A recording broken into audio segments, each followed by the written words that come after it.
Hindi dapat laging nagmamadali dahil lahat ay may tamang panahon. Ang mga bagay na madaling makuha ay ang mga bagay na madali ring mawala.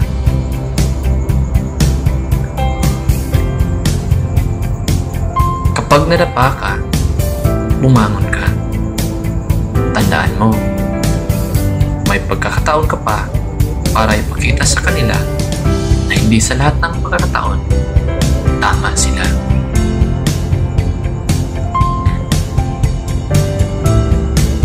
Lagi mong tandaan, kahit gaano pa ka-useless ang tingin mo sa sarili mo, isa ka pa rin sa mga rason kung bakit may mga masayang tao.